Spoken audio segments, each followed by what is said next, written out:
మన ప్రభు అయిన యేసుక్రీస్తు పరిశుద్ధమైన నామంలో ఉదయకాల వాక్య ధ్యానమును వీక్షిస్తున్న విశ్వాసులకు, సంఘమునకు, సేవకులకు, సకల పరిశుద్ధులకు దేవుని కృపయు, దేవుని సమాధానం, ఆయన మందిరంలోని దీవెన మీకును మీ కుటుంబములకు కలుగునుగాక. ఆమేన్. ఉదయకాల వాక్య ధ్యానము యెహెజ్కేలు గ్రంథము 12వ అధ్యాయము 28వ వచనమును ధ్యానం చేసుకుందాం. కాబట్టి నీవు వారితో ఇట్లను, ఇకను ఆలస్యం లేక నేను చెప్పిన మాటలన్నీ జరుగును, నేను చెప్పిన మాట తప్పకుండా జరుగును, ఇదే యెహోవా వాక్కు. దేవుని వాక్కు చెరలో ఉన్న ఇశ్రాయేలు యుద్ధకు యెహెజ్కేలు ద్వారా పంపబడి రాబో కాలంలో సంభవింపు సంగతులను గురించి హెచ్చరిస్తూ ఉన్నప్పుడు వారు నమ్మక అవిధేయులై అవిశ్వాసంతో వారు దేవుని మాటను నిర్లక్ష్యం చేయవారుగా ఉన్నప్పుడు వారు ఇతర ప్రవక్తలను, దేవుని ప్రవక్తలను కాక ఇతర ప్రవక్తలను, అబద్ధ ప్రవక్తలను, వ్యర్థమైన దర్శనమును, ఇచ్చకములాడు సోదగాడు మాటలు పలుకు ప్రవక్తలను నమ్ముకొని ఉన్నప్పుడు వారి ప్రతి దర్శనము గూర్చి మీకు మేలే కలుగుతుంది కానీ కీడు జరగదు అని దేవుని మాటకు విరోధముగా దర్శనమేమి కలపునను స్వబుద్ధిని అనుసరించు అవివేక ప్రవక్తలకు గూర్చి వారు పలికిన మాటలు కాదు కానీ నేను చెప్పిన మాటలు ఇశ్రాయేలు జీవితంలో, యూదావారి జీవితంలో రాబో కాలంలో సంభవించే సంగతుల గురించి నేను చెప్పిన మాటలు ఆలస్యం లేకుండా నేను చెప్పిన మాటలన్నీ జరుగునని యెహోవా దేవుడు సెలవిస్తూ ఉన్నాడు. 25వ వచనంలో, యెహోవానైన నేను మాట ఇచ్చున్నాను, నేను ఇచ్చు మాట ఇక ఆలస్యం లేక జరుగును, తిరుగుబాటు చేయవారులారా మీ దినంలో నేను మాట ఇచ్చి దాన్ని నెరవేర్చడం ఇదే ప్రభు అయిన యెహోవా వాక్కు అని దేవుని వాక్యంలో యెహోవా దేవుడు సెలవిస్తూ, దినములు జరిగిపోతూ ఉన్నాయి, ప్రతి దర్శనము నిరర్ధకమైపోతూ ఉందని అనేకులు చెప్పుకుంటున్న సమయంలో 23వ వచనం ఆఖరి భాగంలో దినములు వచ్చుచున్నవి, ప్రతి దర్శనము నెరవేరును అని దేవుని వాక్యంలో రాయాలి. దేవుడు దర్శనపూర్వకంగా 11వ అధ్యాయము 24వ వచనం, తర్వాత ఆత్మ నన్ను ఎత్తి నేను దైవాత్మవశుడను కాగా, దేవుని మాటలు ఎప్పుడు దైవాత్మవశంలోనికి తీసుకుని పోయి ఆయన ఆ వాక్కును రాబోయే కాలంలో సంభవింపు సంగతులను గురించి తన ప్రవక్తలకు తెలియజేసి వాటిని తన ప్రజలకు ఆయన వివరించినట్లుగా దైవాత్మావేశం వలన వారు ప్రేరేపింపబడి దేవుని మూలముగా పలుకు ప్రవచనములను దేవుడు దర్శనముల ద్వారా ఆనాడు ప్రవక్త అయిన యెహెజ్కేలుకు సూచనగా, ఇశ్రాయేలుకు సూచనగా ఆయన నియమించి అలాగ పలికిన ప్రతి ఒక్క మాట నెరవేర్చబడు సమయం వచ్చి ఉన్నది, ఆసన్నమై ఉన్నదని దేవుడు సెలవిస్తూ ఉన్నాడు. దర్శనంలో అనేటట్టు కల్దీయుల దేశం ముందు చెరలో ఉన్న వారి యొద్దకు నన్ను దింపాడు. నేరుగా దేవుడు తీసుకుని వెళ్ళి, ఎందుకనగా ఉదాహరణకి మనము అపోస్తల కార్యము 8వ అధ్యాయంలో ఫిలిప్పు దేవుని రాజ్య సువార్తను ప్రకటిస్తూ సంచరించి ఉన్న సమయంలో అక్కడ ఫిలిప్పు దేవుని రాజ్యమును గురించి 8వ అధ్యాయము అపోస్తల కార్యము 12వ వచనంలో యేసుక్రీస్తు నామమును గురించి సువార్త ప్రకటించి ఉండగా వారు తను నమ్మి పురుషులు, స్త్రీలు బాప్తీసము పొందిరి. ఆ తర్వాత 8వ అధ్యాయము 1వ వచనం, ఆ కాలమందు యెరూషలేములో సంఘమునకు గొప్ప హింస కలిగినందున అపోస్తులు తప్ప అందరూ యూదయ సమరయ దేశంలో చెదిరిపోయారు. అపోస్తులు మాత్రం చెదిరిపోయారు.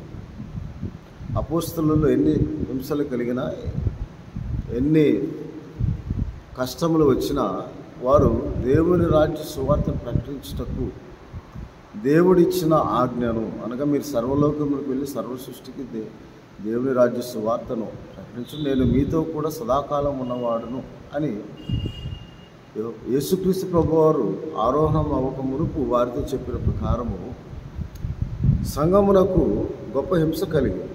కాబట్టి ఆ సమయంలో చెదిరిపోయిన వారు 4వ వచనం 8వ అధ్యాయంలో సువార్త వాక్యం ప్రకటించి సంచారం చేసి అప్పుడు ఫిలిప్పు సమరయ పట్టణంకి వెళ్ళి క్రీస్తును వారికి ప్రకటించి ఉండును. జనసమూహములు విని ఫిలిప్పు చేసిన సూచక్రియలను చూచినందుకు అతను చెప్పిన మాటలందు ఏక మనసుతో లక్ష్యముంచగా అనేకులు దేవుని నామమును మహిమపరచువారుగా ఉన్నారు. కాబట్టి ఆ సమయంలో ఆత్మ ఫిలిప్పుతో 28వ వచనంలో నీవు రథము దగ్గరకు పోయి దాన్ని కలుసుకొనమని చెప్పిన. ఐథియోపియకులు రాని కందాకే కింద మంత్రి అయిన ఒకడు యెరూషలేములో ధనాగారం మీద ఐథియోపియు నంసకుడు ఆరాధించడానికి యెరూషలేము వచ్చి అతడు లేఖనం చదువుతున్న భాగం ఏదనగా యెషయా గ్రంథము చదువుతూ ఉండగా విని చదువున్నది గ్రహించున్నావు అని అతన్ని అడిగాడు. ఆత్మ ఫిలిప్పును ఎత్తుకొని అతని దగ్గర నేరుగా తీసుకొని పోయినప్పుడు అతడు ఫిలిప్పు 35వ వచనం అందుకు ఫిలిప్పు నోరు తెరిచి ఆ లేఖనం అనుసరించి అతనికి యేసుక్రీస్తుని గురించి సువార్త 39వ వచనం ప్రభువు ఆత్మ ఫిలిప్పును కొనుక్కోయాను. కాబట్టి అట్లాగే ప్రభువు ఆత్మ ద్వారా నడిపింపబడిన యెహెజ్కేలు ప్రవక్త కూడా ఎవరికి దేవుని సమాచారం ప్రకటించాలో, ఎవరికి దేవుని దర్శనము నెరవేర్చబడాలని రాబో కాలంలో సంభవింపు సంగతులు తెలియజేసింది పరిశుద్ధాత్మ దేవుడు. యోహాను సువార్త 16వ అధ్యాయం 13వ వచనంలో సత్యస్వరూపేగు ఆత్మ వచ్చినప్పుడు ఆయన సంభవింపు సంగతుల గురించి మీకు తెలియజేస్తాడు, నా వాటిలోని కొన్ని తీసుకొని వాటిని తెలియజేస్తాడు, మిమ్మల్ని సర్వసత్యంలో నడిపిస్తాడు అని దేవుని వాక్యంలో రాయబడి అది యేసుక్రీస్తు నామమున పంపబడిన పరిశుద్ధాత్మ దేవుడు అని రాయబడి. కాబట్టి ఆత్మ విషయంలో ప్రవక్తలు ఎప్పుడు దేవుని వాక్యం ఆధారం చేసుకొని దేవుని మూలముగా తమ సొంత ఆలోచన ప్రకారం కాక తమ స్వబుద్ధిని ఆధారం చేసుకొనక వారు స్వబుద్ధిని అనుసరింపక దేవుని వాక్యమును దేవుని మూలముగా దేవుడు ఎవరి దగ్గరకు అయితే పంపుతాడో వారి జీవితంలో ఆ వాక్యమును నెరవేర్చబడినట్లుగా దేవుడు ముందుగా హెచ్చరిక చేస్తాడు. దాన్ని విని ఆ వాక్యమును రక్షించిన ఎడల మొదటగా రక్షింపబడవలనని ఆయన ఆత్మరక్షణను గుర్చిన వాక్యం, శక్తిగల వాక్యం మాకు ప్రకటిస్తాడు. అది దేవుని రాజ్య సువార్త, రక్షణ సువార్తగా. అప్పుడు మనం విని నమ్మి వదిలివేయ వారంగా ఉండకుండా విశ్వాసం ఉంచే వారంగా ఉండాలి. అందుకే యాకోబు పత్రిక 1:21లో విర్రవీగుచున్న దుష్టత్వం మాని లోపల నాటబడి మీ ఆత్మలను మీ హృదయంలో నాటబడి మీ ఆత్మను రక్షించుటకు శక్తిగల వాక్యమును సాత్వికంతో అంగీకరించండి అంటాడు. సాత్వికంతో మనం అంగీకరించాలి. అప్పుడు ఆ వాక్యము నిన్ను రక్షిస్తుంది, నీ ఆత్మను రక్షిస్తుంది. అలాగే ఇక్కడ ఆత్మ విషయంలో అతడు యెహోవా నాకు ప్రత్యక్షపరిచిన వాటన్నిటిలో చెరలో ఉన్న వారికి నేను తెలియజేస్తుందని యెహెజ్కేలు గ్రంథం 11వ అధ్యాయం 25వ వచనంలో రాయబడి. కాబట్టి వారు ఎటువంటి వారంట చూచుకన్నులు కలిగి ఉండి చూడక ఉన్నారు, వినుచెవులు కలిగి వెనుక ఉన్నారు అని 12వ అధ్యాయం యెహెజ్కేలు గ్రంథం 1వ వచనం. కాబట్టి దేవుడైన యెహోవా ప్రతి ఒక్కరి జీవితంలో తాను ఉద్దేశించిన సంగతులను నెరవేర్చుటకు ఆయన యెషయా గ్రంథంలో కూడా అనేక మార్లు హెచ్చరిక చేస్తాడు. నేను ఉద్దేశించిన సంగతులను నేను నెరవేర్చుటకు ఎల్లప్పుడూ సిద్ధముగా ఉంది దేవుడు. ఆయన వాక్యం ద్వారా మనల్ని హెచ్చరిస్తాడు, మన మనస్సాక్షిని గద్దిస్తాడు. ఆ వాక్యమును మనం విని నమ్మి దేవుడు నాతో మాట్లాడుతున్నాడని మనం నమ్మినప్పుడు ఆ వాక్యము మన విశ్వాసంలో నడిపిస్తుంది. ఆ విశ్వాసమే కార్యసిద్ధి కలుగు చేస్తుంది. మనము తప్పించుకున్నట్లుగా, మనము దేవుని గుర్తులను తప్పించుకున్నట్లుగా, రక్షింపబడినట్లుగా దేవుని వాక్యం మనతో మాట్లాడుతుంది. అందువల్ల దేవుడైన యెహోవా తన ప్రవక్తలకు సెలవిచ్చిన మాట వారు దేవుని వైపు తిరగవలనని రాజుల గ్రంథంలో కూడా ప్రకటన చేస్తాడు. ఎందుకు ప్రవక్తలను పంపుతాడు అంటే దేవుని వైపు తిరగాలని వారి ప్రవక్తలను కూడా ఆయన పంపి వారికి హెచ్చరిక చేసినప్పుడు వారు వినక దేవుని మాట యందు నమ్మకం ఉంచక, అలాగే అపోస్తల కార్యం 15వ అధ్యాయంలో 14వ వచనం కూడా దేవుని వైపు తిరగవాలని మీకు సువార్త ప్రకటిస్తున్నాను అంటాడు.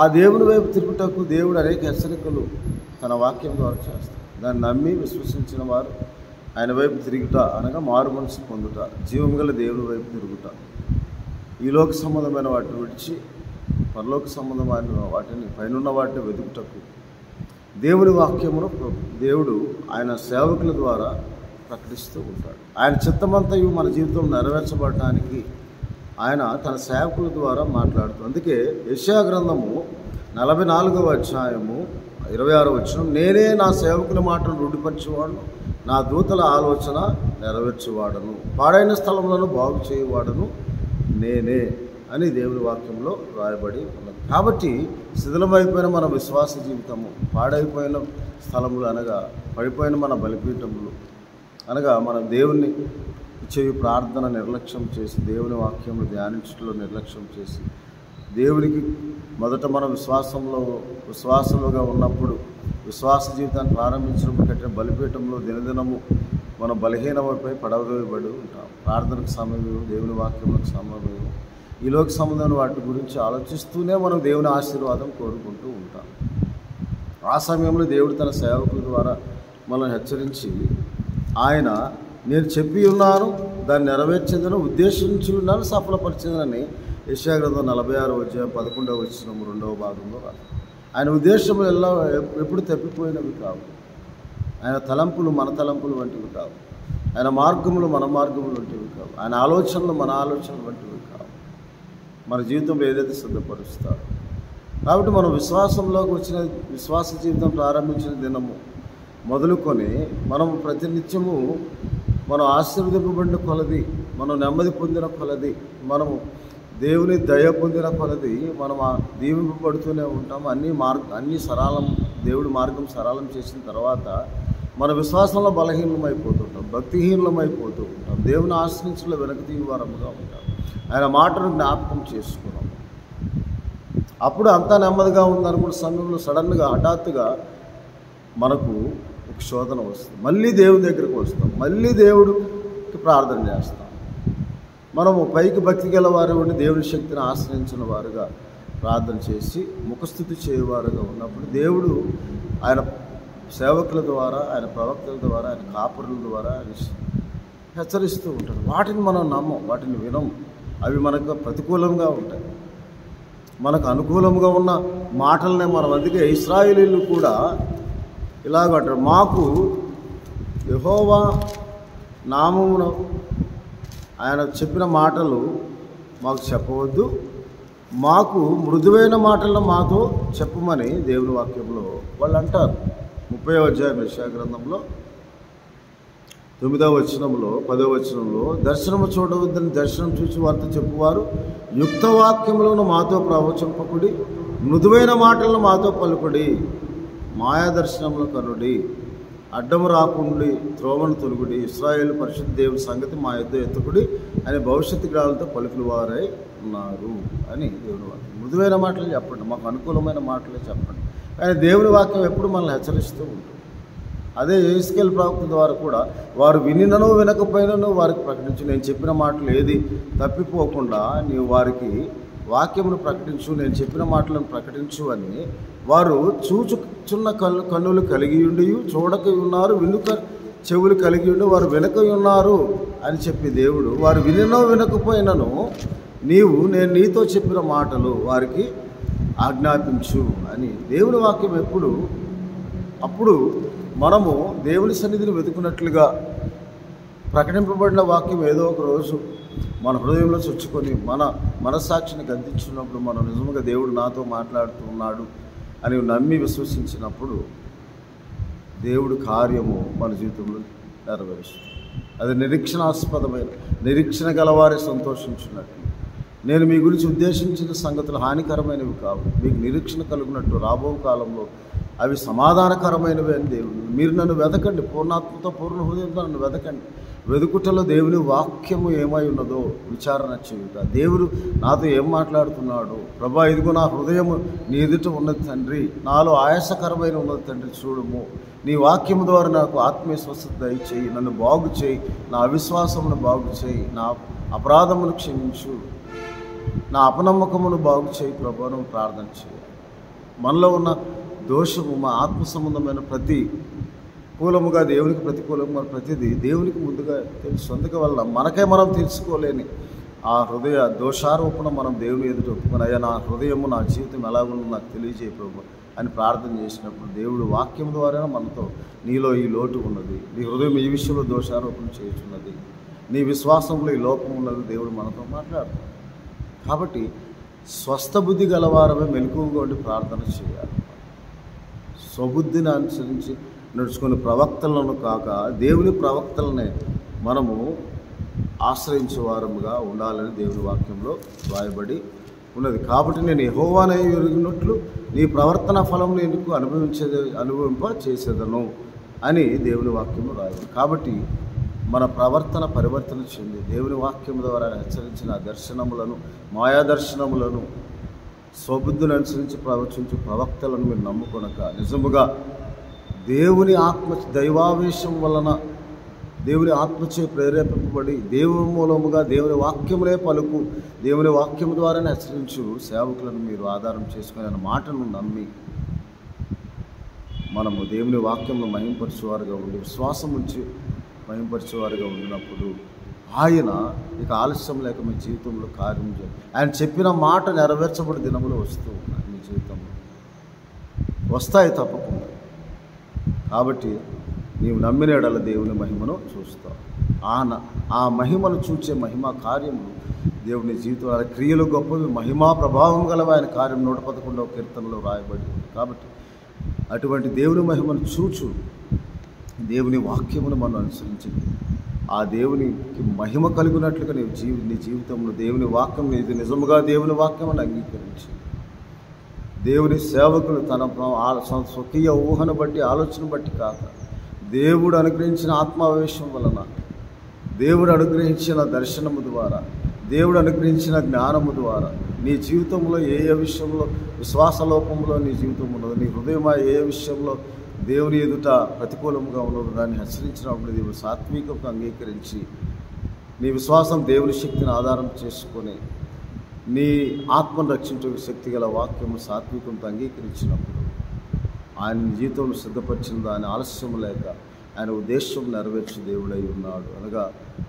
దేవుని సేవకులు ఆత్మ మూలంగా పలికే ప్రతి మాటను మనము అంగీకరించే వారంగా ఉండినప్పుడు దేవుడు కూడా నీ ప్రార్థనలో ఆయన సన్నిధులు అంగీకరించి ఆలకించి నిన్ను ఆశీర్వదించడం, నీ జీవితంలో ఆయన ఉద్దేశించిన సంగతులు నెరవేర్చడానికి ఎల్లప్పుడూ సిద్ధముగా మీరు ధైర్యం వహించుడి, మీరు బలహీనులు కాక ధైర్యం వహించుడి అని 2వ దినవృత్తాంతంలో 15వ అధ్యాయం 7వ వచనంలో రాయబడిన ప్రకారం దేవుణ్ణి ప్రతినిత్యం ఆశ్రయించేవారు, ఆయన వాక్యమును నమ్మిన వారముగా, ఆయన వాక్యమును ఆధారం చేసుకొని జీవించేవారముగా, ఆయన వాక్యం దైవాత్మ ప్రేరేపణ వల్ల, దైవావేశం వల్ల దేవుడు ఆత్మ నడిపింపు ద్వారా మనతో మన ఆత్మలతో మాట్లాడుతున్నాడని మనం నమ్మినప్పుడు మన ఆత్మలకు తండ్రి అయిన దేవుడు మనకు సమాధానకరమైన నీతి ఫలములు అనుగ్రహించడానికి ఆయన ఉద్దేశమును సఫలపరచు ఆయన కార్యసిద్ధి కలిగి చేయ దేవుడని నువ్వు నమ్మినడలా దేవుడి మహిమను చూచదు. ప్రభువానికి స్తోత్రాలు.